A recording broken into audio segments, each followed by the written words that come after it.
अब हेडिंग में यही पढ़ा है, mechanism of concentration of filtrate, तो हम यही बोलेंगे, लेकिन यही फिल्ट्रेट आगे चल के यूरिन बनाएगा, तो हम वास्तव में यूरिन तक का जिक्र करेंगे। इस टॉपिक को हम चाहें तो दूसरे अल्फाज से भी प्रयोग कर सकते हैं। जैसे एक नाम आता है, लिखा जाता है काउंटर करंट मैकेनिज्म, लेकिन ये शब्द के नाम से हेडिंग नहीं, तो जिस नाम से हेडिंग दी है मैं उसी नाम से बोल रहा हूँ। लेकिन अगर आप कभी YouTube वगैरह पे सर्च करेंगे, काउंटर करंट मैकेनिज्म के नाम से ये टॉपिक मिलता है।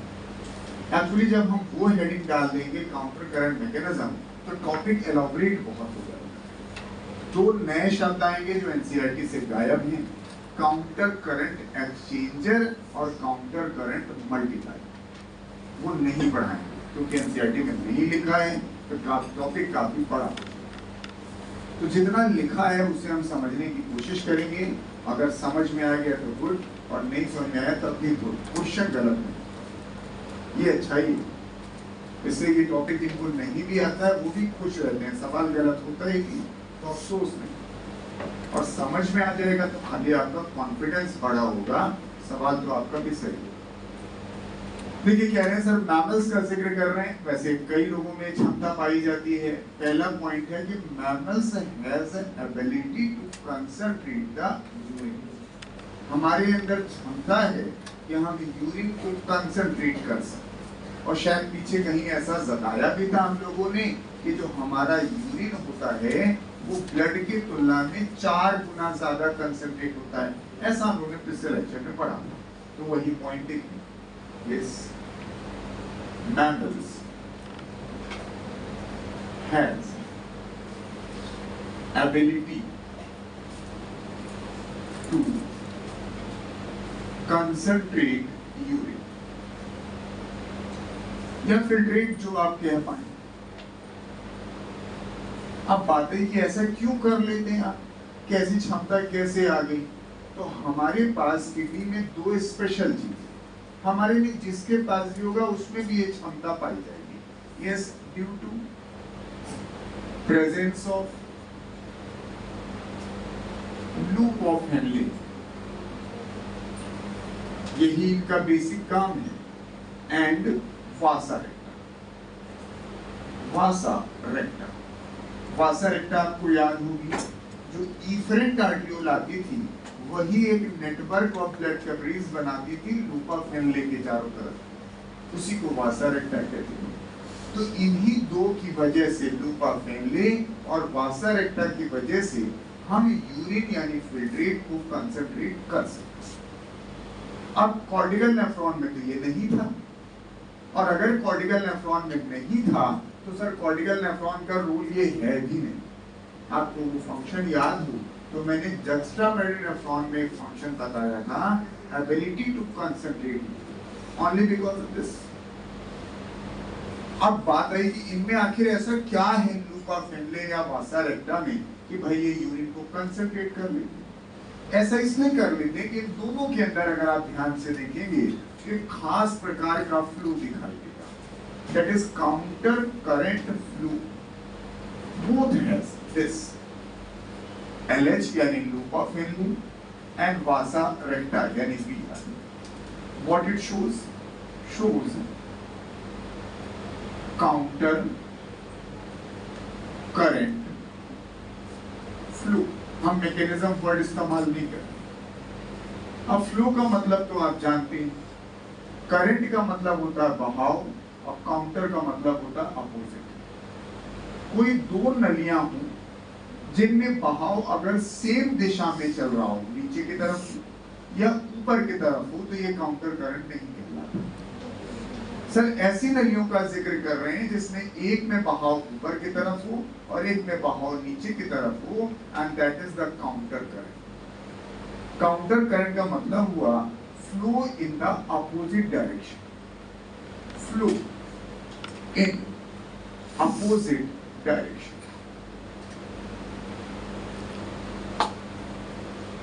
अब आपको इससे फायदा भी कुछ मिलता है, बिल्कुल मिलता है।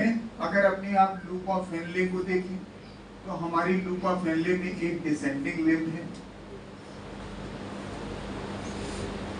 और एक ascending limb. This you can see this is a counter current flow. आपका एक तरफ से फिल्ट्रेट आता है और दूसरी तरफ से चला जाता है। हमें अलग से लिखने की जरूरत नहीं है कि ये डिसेंडिंग लिम्ब है या ascending limb. It shows the counter current. And again think about the Vasa रेक्टा also. जब आपने वासा रेक्टा बनाया होगा उसी में बनेगा, बट मैं थोड़ा अलग करके दिखा रहा हूं ऐसे।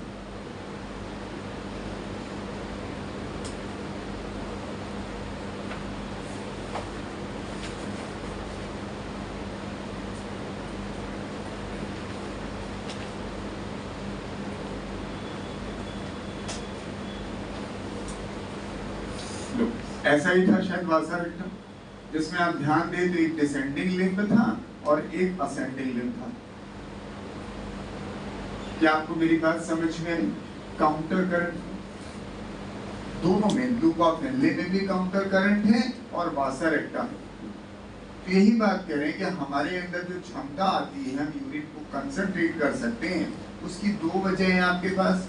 आपके कुछ नेफ्रॉन में, नॉट इन ऑल, कुछ नेफ्रॉन में लूप ऑफ हेनले और वासा रेक्टा पूर्ण विकसित पाई जाती है। इन दोनों में खास बात क्या है? इन दोनों में जो भी फ्लूइड फ्लो कर रहा है, वेदर द फिल्ट्रेट या ब्लड, ये काउंटर करंट फ्लो है, अपोजिट दिशा में flow. It has an descending and ascending limb, it also has a descending and ascending limb. This is the loop of Henle and this is the vasa recta. अब सवाल आता है कि counter current word क्यों लिए घूम रहे हैं? आखिर क्या बेनिफिट मिलता है? तो काउंटर करंट का सबसे बड़ा जो बेनिफिट मिलता है, and that is exchange, easy exchange of the substances, easy exchange of substances. अब इसको समझिए, जैसे सपोज करिए मैं भी इधर ही दौड़ रहा हूँ और मेरे साथ एक दूसरा बच्चा भी इसी दिशा में दौड़ रहा है। दोनों अगर एक ही दिशा में दौड़ रहे हैं और हम कोई चीज लेना देना चाहते हैं, जैसे हम अंगूर खा रहे हैं तो कह रहे हैं तुम भी खाओ, या पानी पी रहे हैं तो कह रहे हैं भैया बोतल ले लो तुम भी पियो, तो ये तब संभव है जब दोनों की रफ्तार एक बराबर हो।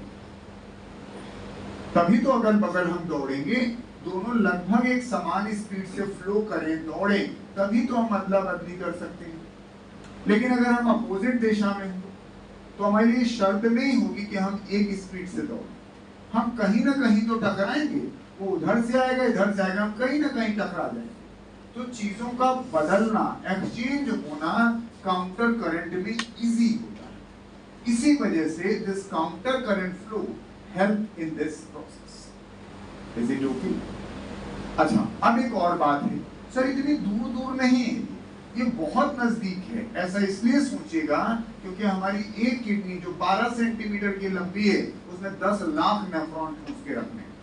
ये तो हम लोग आपको साफ दिखाई दे इसलिए हम लोग ऐसा दूर दूर बना देते, नहीं तो डिसेंडिंग और इसके बगल में एकदम असेंडिंग होता होगा तभी तो वो अदला बदली कर पाएगा।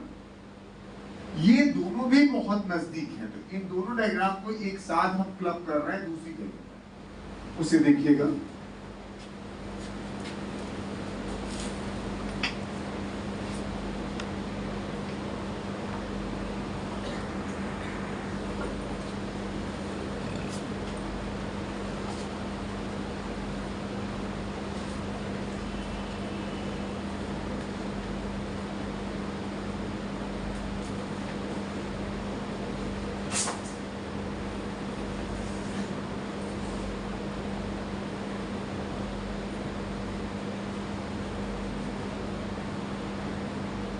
ये ब्लैक पेन से बना रहा हूं तो जाहिर है ये लूप ऑफ हेनले होगी, और हम वो भी बताना चाहते हैं जो आपकी किताब में साफ बना हुआ है, इसको अक्सर हम इग्नोर कर देते हैं।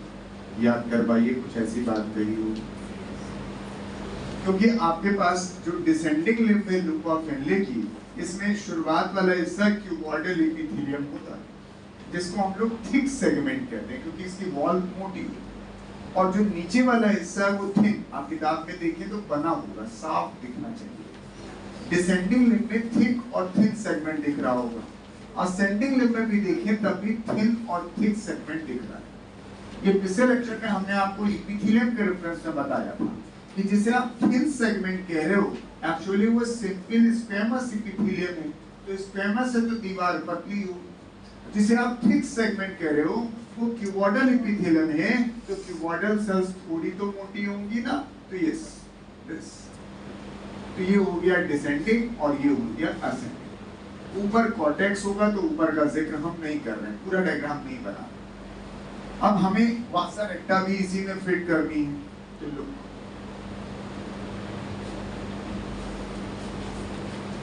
ये वासा रेक्टा की डिसेंडिंग लिम्ब बना दी।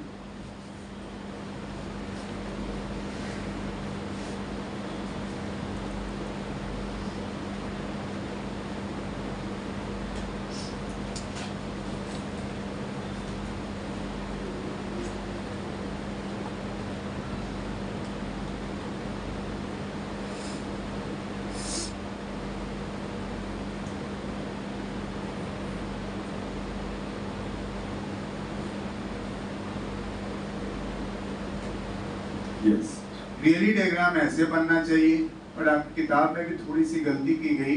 वासा रेक्टा को अलग बनाए हैं, लूपा फेनले को अलग बनाए। देखिए अपने डायग्राम को, उसमें दो डायग्राम बना होगा, एक लूपा फेनले रीनल ट्यूब्यूल का अलग से डायग्राम बना है, फिर वासा रेक्टा अलग बना दिया। बट अलग थोड़ी ना होती है, तो इसी में होती है। जैसे यहाँ बनाया ऐसे आपकी किताब में बनाया। तो यस, दिस वासा रेक्टा की ये डिसेंडिंग लिम्ब है, दिस वन, और ये असेंडिंग लिम्ब है, दिस वन।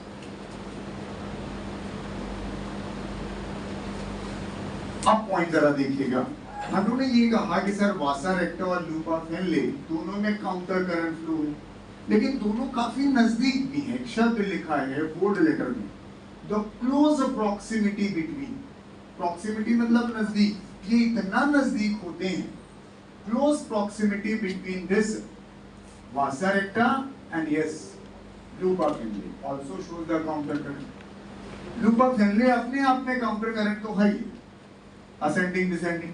वासा रेक्टा अपने आप में भी काउंटर करंट है, लेकिन भैया ये भी काउंटर करंट, जरा ब्लैक और रेड वाले को देखिए, डिसेंडिंग एंड असेंडिंग। अब यस, ब्लैक एंड ग्रीन वाले को देखिएगा, डिसेंडिंग एंड असेंडिंग। यानी वासा रेक्टा अपने आप में काउंटर करंट है, लूपा फेनले अपने आप में काउंटर करंट है, ये दोनों एक दूसरे के बदले काउंटर करंट है। सर अब ये तो शक नहीं करेंगे आप, चीजों का एक्सचेंज बड़ी आसानी से करते। और ये जो इस तरह से व्यवस्थित ईश्वर ने किया है, इसका सबसे बड़ा फायदा ये मिलता है, we are able to maintain high osmolarity in the medullary interstitium. ये कॉर्टेक्स वाला हिस्सा है,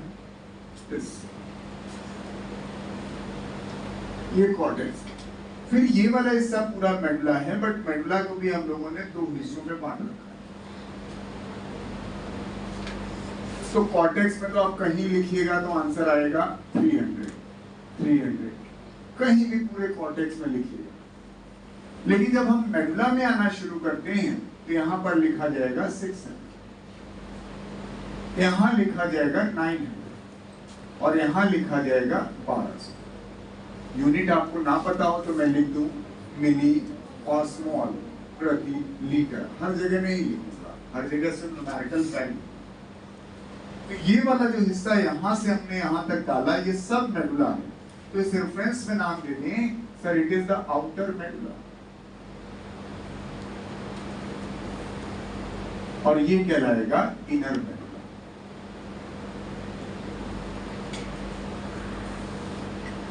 सर ये जो फिनोमेना है, जो ईश्वर ने जो अरेंजमेंट किया हमारे यहाँ इन दोनों का, इसी अरेंजमेंट का बेनिफिट मिलता है। We are able to maintain high osmolarity 600, 900 या 1200, more than 300, 300 से तो ज्यादा है। तो जो हाई ऑस्मोलरिटी हम मेंटेन कर पाते हैं because of this specific arrangement. तो ये पहला हिस्सा एनाटॉमी का पूरा। एक बार मैं रिपीट कर रहा हूँ, लाइनें बहुत कम है। पहली बात कही कि सर हमारे मैमल्स के अंदर क्षमता होती है कि हम यूरिन को कंसंट्रेट कर सकते हैं as the body demand.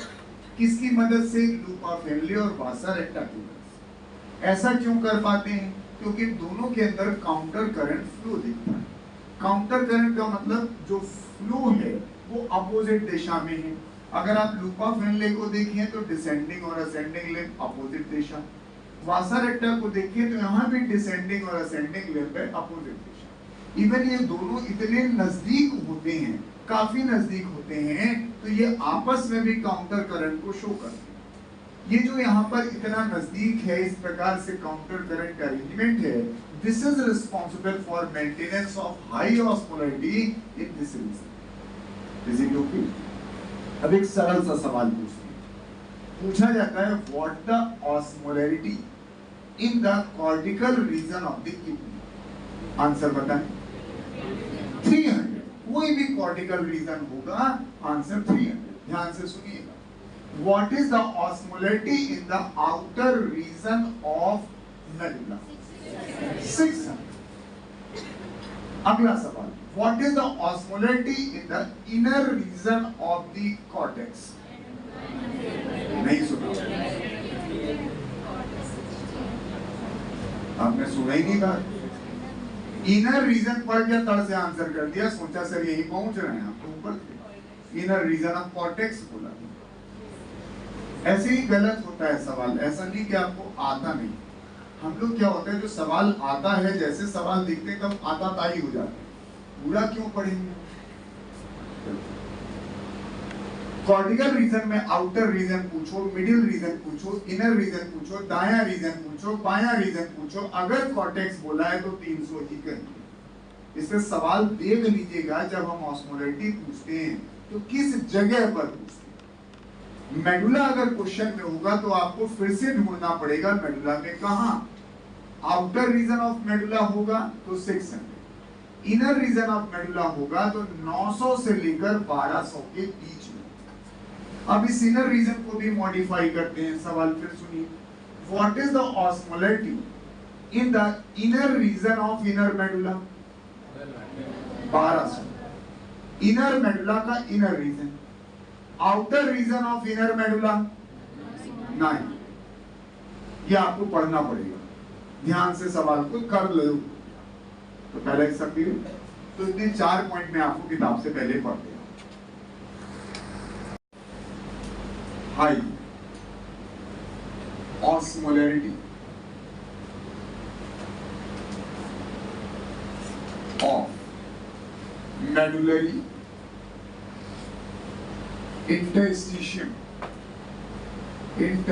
is maintained by, अब हमें मेंटेन करना है, ईश्वर ने दे रखा है, मेंटेन्ड बाई। दूसरा बहुत इंपॉर्टेंट सवाल है, ना समझ में आए तो रटिएगा और कोई साधन आपके पास बचेगा नहीं। सोडियम क्लोराइड एंड यूरिया, ये 2 लोग हैं जिन लोगों ने मिल करके इस हाई ऑस्मोलरिटी को मेंटेन कर रखा, क्योंकि हमारा काम सिर्फ इसे मेंटेन करना है। कंसंट्रेशन की चिंता मत करिए, वो तो अभी एक पल में हो जाएगा। अब जो आपने पढ़ा था उसी को अप्लाई करिए। आप याद करिए, जब हम असेंडिंग लिम्ब पढ़ रहे थे लूप ऑफ हेनले की, तो कहते थे that is impermeable for water, that is permeable for electrolyte, that absorb passively या actively। तो वही फोटो में देखा, असेंडिंग लिम्ब में आप सोडियम का रीअब्सॉर्प्शन करते थे, या तो पैसिव या फिर एक्टिव, और उसी के बगल में क्लोराइड तो हो ही जाती थी ना, तो क्लोराइड का कोई विशेष महत्व तो हमारे लिए फिलहाल नहीं है, वो तो उसी के पीछे पीछे हो रही है। ये रेड वाला एक्टिव, ये लाइन इसे लेक्चर की है, जहां पे हम लोग लिखते थे कि असेंडिंग लिम्ब में सोडियम क्लोराइड चेक करते जाइए, जहां आपको चेंज मिले जरूर बता दीजिएगा। सोडियम क्लोराइड यही पढ़ा था कि जो असेंडिंग लिम्ब है that is permeable only for electrolyte, nearly impermeable for water. तो इसका मतलब हुआ कि हमारा इलेक्ट्रोलाइट ऐसे ऐसे ऐसे निकलता चला जाएगा। नतीजा तो ये होगा भैया, ये डाइल्यूट होता चला जाएगा, इट बिकम्स ए डाइल्यूट। जैसे जैसे हम ऊपर जाते हैं तो डाइल्यूट ही तो होता है। लेकिन दूसरा हिस्सा, ये जो आपका सोडियम यहाँ पे निकल रहा है, तुरंत सिक्रीट हो जाता है इसमें, this sodium. this sodium is secreted here. तो यहां पर आपके पास ऑस्मोलरिटी हाई हुई और तुरंत ये सोडियम रिटर्न हो जाता है, एक्सीक्रीट किया जाता है in the descending limb of the loop of vasa. इससे क्या होगा, जब हमारा ये ब्लड नीचे की तरफ जाएगा तो ब्लड का ऑस्मोटिक कंसंट्रेशन बढ़ेगा। होना भी चाहिए, कोई भी फिल्ट्रेट किसी भी तरह का फ्लूइड मेडुला में जितना नीचे जाओगे उतना बढ़ेगा और ऊपर आओगे तो घटेगा। तो जो ब्लड की ऑस्मोलरिटी थी वो कितनी थी, 300 थी, और यहां से जब आप चले थे तो ये 1200 थी। याद कर ले पुरानी बात। जब आप इधर से ऊपर चल रहे थे तो ये घट के 1000 हो गई थी, और ऊपर आइए तो कहिए 800 हो जाए, और ऊपर आइए तो कहिए 600 हो जाए, और ऊपर आइए तो कहिए 400 हो जाए, और ऊपर आइए तो कहिए यहाँ 200। चेक करिएगा 200 लिखा होगा, तभी हम डाइल्यूट शब्द कह पाएंगे कि ये आपके पास देखिए घटती जा रही है। लेकिन थिंक अबाउट दिस, अंदर घुसे थे 300, सर आपने सोडियम एब्जॉर्ब कर ली, सर ये 400 हो गई होगी, फिर और नीचे आए होंगे तो कहिए 600 हो गई होगी, और नीचे आए होंगे तो 800 हो गई होगी, सर 1000 हो गई होगी, सर 1200 हो गई होगी। Is it okay? कि कोई भी फिल्ट्रेट हो, कोई भी ब्लड हो, जैसे जैसे हम मेडुला में नीचे जाते हैं उसकी ऑस्मोलरिटी बढ़नी चाहिए। किसने बढ़ाई? सोडियम। अब क्लोराइड लिखो चाहे ना लिखो, वो लिखते ही है सोडियम का मतलब क्लोराइड, जब केटायन है तो एनायन तो हो गई। अब लेकिन अगर ऐसा ही रहा, फिर ये ब्लड अब ऊपर चढ़ेगा, ऊपर चढ़ेगा, जब यहाँ निकलेगा तब तो 300 ही होना चाहिए। तो जितना आपने एक्स्ट्रा सोडियम यहाँ पर लिया होगा वो सारा सोडियम आप लौटा दीजिए इनका। ये सोडियम आपका बाहर निकल आएगा ताकि वो ऑस्मोलरिटी बढ़ी हुई बनी रही। सोडियम सोडियम ये एक रीजन है जिससे हमारी ऑस्मोलरिटी मेडुला में बढ़ी रहती है। इसको ऐसे समझिए, जैसे सपोज करिए यहाँ पर तय किया गया 12 मॉलिक्यूल रहने इस जगह, यहाँ पे 16 और यहाँ पर 18, ऐसा बोल रहा हूँ। तो अब अगर आपके पास जैसे यहाँ से जाएगा तो ये 12 ही हमेशा रहेगा। आपने एक यहाँ खिसका दिया तो यहाँ रह गया 11, लेकिन जो खिसकाया लौटा के यहाँ पहुंचा देंगे, फिर इस रीजन में रहेगा 12 और हमारा काम भी हो गया। फिल्ट्रेट जैसे जैसे नीचे जा रहा है ऑस्मोलरिटी बढ़ भी गई और ये मेंटेन भी है। फिर अगला मॉलिक्यूल सोडियम का आया तो फिर ये हुआ 13, तो तुरंत खिसका के कर दिया उन्होंने 12। फिर ऐसे गया तो वो लौटा दिया जाएगा। तो ये जो सोडियम आयन है जितना यहाँ पर है उतना हमेशा बना रहता है, उससे जो ज्यादा होगा वो निकल जाएगा। तो जो पॉइंट आप लिख रहे हैं high osmolarity is maintained by, तो आंसर है इसका सोडियम क्लोराइड एंड यूरिया। अभी यूरिया का जिक्र नहीं किया। फिर से देखिए यहां पर जो असेंडिंग लिम्ब है, ascending limb of loop of Henley causes efflux, शब्द पुराना है, ऑफ सोडियम, एक्टिव या पैसिव हमें कोई फर्क नहीं पड़ता है, which is exchanged, counter current word, with descending limb of vasa recta. These sodium ion जो अंदर चले गए is returned to interstitium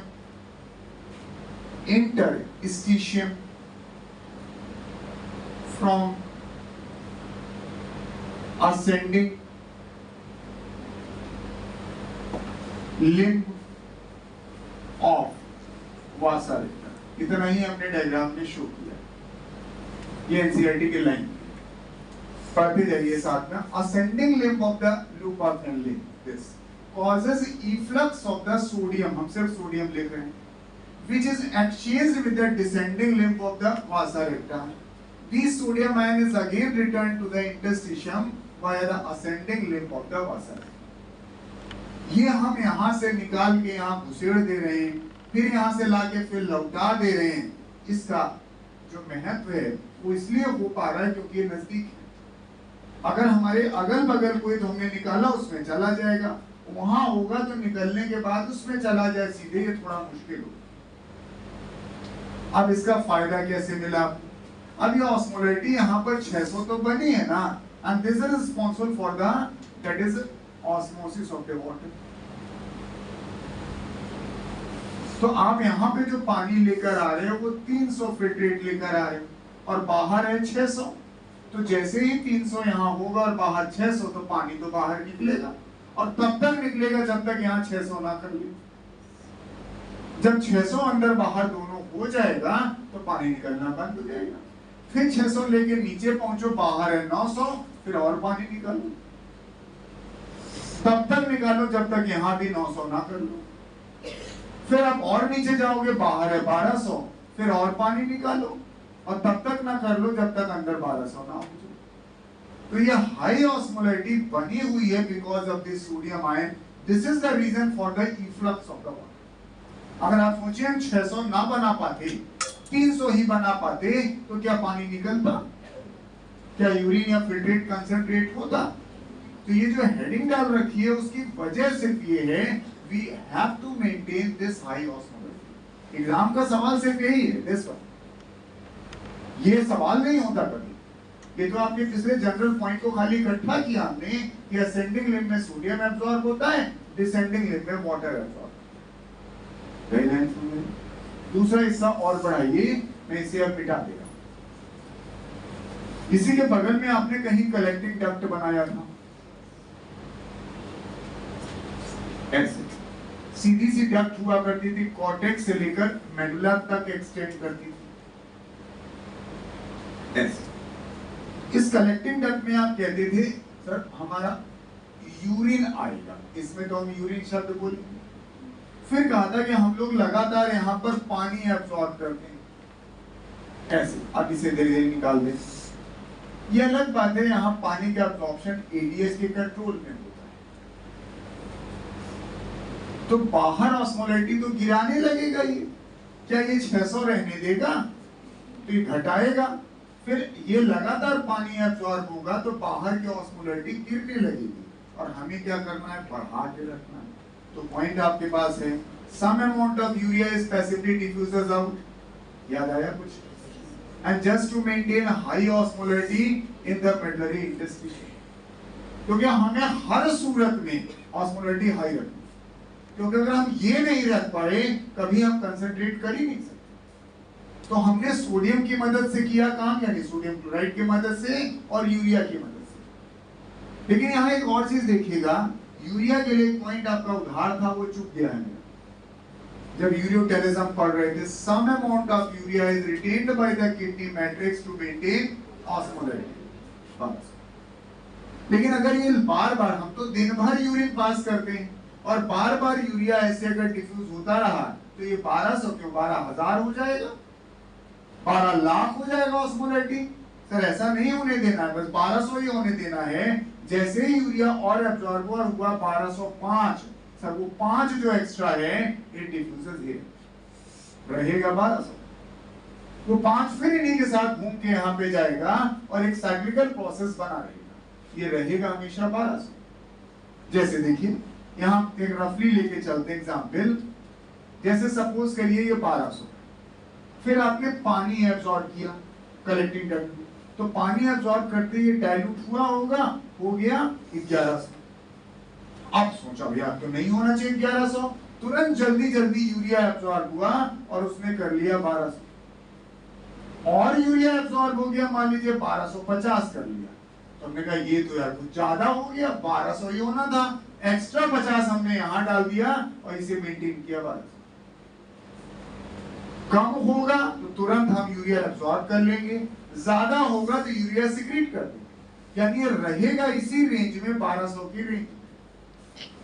आज बेटिंग में कौन हमें सिर्फ 1200 रखना है, यहाँ 900 रखना है, यहाँ पे 600 रखना है। इस पूरी मैकेनिज्म में हमने दो ही चीजों का प्रयोग किया, सोडियम क्लोराइड एंड वाटर। इसके अलावा तीसरी कोई चीज का यूज नहीं किया है। यस देखिए, high osmolarity of the मेडरी interstitium is maintained by the sodium chloride and urea. यानी अगले पॉइंट में कह सकते हैं, in last segment of collecting duct, some amount of urea reabsorbed, किस लिए? to maintain high osmolarity, to maintain high osmolarity। जी बात हमारी पूरी हो गई। हमारा पर्पस सिर्फ ये था कि भैया हर सूरत में आप मेडलरी इंटरस्टिशियम की ऑस्मोलरिटी हाई हो। तो यहां पर आपने सोडियम क्लोराइड की मदद से किया ऑस्मोलरिटी, और कुछ रोल आपके यूरिया का भी रह गया, और यही आपके क्वेश्चन में था। तो सोडियम क्लोराइड और यूरिया का जो ये मूवमेंट आपको दिखाई दे रहा है, this is responsible for the maintenance of high osmolarity. आगे की बातें सब आसान है। अब हाई ऑस्मोलरिटी बनी हुई है, easy passage of the water, आसानी से पानी बाहर निकलेगा जब तक कंसंट्रेशन सेम ना। यही बात यहां भी कही जा रही थी। जैसे जैसे पानी आप निकालते जा रहे हो, सर ये हो गया 400, ये हो गया 600, ये हो गया 800, ये हो गया 1000, ये हो गया 1200, और यूरिन जब यहाँ से निकलता है तो उसकी ऑस्मोलरिटी यूजुअली हुआ करती है 1200 मिली ऑस्मोल प्रति लीटर। यही बात आपने पहले लाइन में लिखी थी कि mammals has a ability to concentrate the, हमारे अंदर क्षमता हमेशा 1200 नहीं होती। लिखा है, पढ़ते हुए देखिएगा, we can produce 4 times, हम 4 गुना ज्यादा कंसंट्रेट कर सकते हैं। अब पानी बहुत पी लिए हो तब थोड़ी ना 1200 हो, तब तो यूरिन थोड़ा डाइल्यूट होगा ना, दैट इज ऑस्मोरेगुलेशन। लेकिन यूजुअली हमारी है क्षमता, हम 4 गुना कंसंट्रेट कर सकते हैं, 4 टाइम्स। कितना? जितना छाना था। इनिशियल जो फिल्ट्रेट था उसकी ऑस्मोलरिटी कितनी थी? 300, उससे हम 4 गुना ज्यादा कर सकते। क्लियर हुआ? अब मैं एक बार पूरा फिर से रिपीट कर रहा हूं, लाइनें देखिएगा जो सारांश है, बहुत अंदर तक मत जाइएगा क्योंकि फिर टॉपिक बड़ा शॉर्ट है एनसीईआरटी में, तो हमने उन्हीं लाइनों का प्रयोग किया है जो लाइनें आपकी किताब, क्योंकि पूरा पढ़ाएंगे तो फिर सिलेबस के बाहर जाना पड़ेगा। फिर से देखिएगा, कहा मैमल्स के अंदर क्षमता होती है यूरिन को कंसंट्रेट करने की। 2 चीजें हमारे पास, लूपा फेनले है और बासा रेक्टा। इन दोनों में खास बात क्या है? ये लूपा फेनले और बासा रेक्टा दोनों काउंटर करंट फ्लो को शो करते हैं, अपोजिट दिशा में शो करते हैं। एक में इधर जा रहा है, एक में इधर। आप इसमें देखिए चाहे इसमें देखिए, इवन ये दोनों काउंटर करंट हैं। इसके अलावा ये काफी नजदीक भी हैं। इससे आपकी लूपा फेनले और जो बासा रेक्टा है, लूपा फेनले और बासा रेक्टा, ये आपस में भी काउंटर करंट शो करते हैं। फायदा, आसानी से हम सिक्रीशन और एब्जॉर्प्शन कर सकते हैं, यानी एक्सचेंज कर सकते हैं। जैसे यहाँ पे कहा था कि सोडियम निकल के यहाँ चला गया, अब ये नजदीक ना होता तो क्या जा पाता? हम दूर रखते तो नहीं जा पाता। अब तीसरी बात आई कि सर ये जो हाई ऑस्मोलरिटी का जिक्र हुआ है आपके मेडलरी इंटरस्टिशियम में, इसे मेंटेन कौन करता है? जनरेट नहीं, मेंटेन कौन करता है? तो 2 लोग करते हैं, सोडियम क्लोराइड और यूरिया। कैसे? जब हम असेंडिंग लिम्ब में यहाँ जा रहे होते हैं तो उस समय सोडियम एक्टिवली और पैसिवली निकलता है, निकल के बासा रेक्टा के डिसेंडिंग लिम्ब में चला जाता है, जिससे जब ब्लड नीचे की तरफ जा रहा है तो ऑस्मोलरिटी बढ़ रही है। लेकिन जैसे हम असेंडिंग लिम्ब में जाते हैं तो सोडियम डिफ्यूज होकर बाहर निकल जाता है ताकि ऑस्मोलरिटी 600 की 600 बनी रहे। दूसरा हमने कहा कि सर जब हम कलेक्टिंग डक्ट में नीचे की तरफ आते हैं तो चूंकि कलेक्टिंग डक्ट में सिर्फ पानी ही एब्जॉर्ब होता है, तो बाहर की ऑस्मोलरिटी गिर रही होती है, अंदर की बढ़ रही होती है। तो हम चाहते हैं बाहर की गिरे ना, अंदर की बढ़ जाए। अंदर की बढ़े लेकिन बाहर की ना गिरे, तो हम सम अमाउंट ऑफ यूरिया यहाँ पे पैसिवली एब्जॉर्ब कर लेते हैं ताकि ऑस्मोलरिटी बने। जिस वजह से हम इसे बनाए रखते हैं, पूरी जिंदगी बनाए रखते हैं, that is responsible for the easy passage of the water and makes the filtrate या urine consistent. Yes.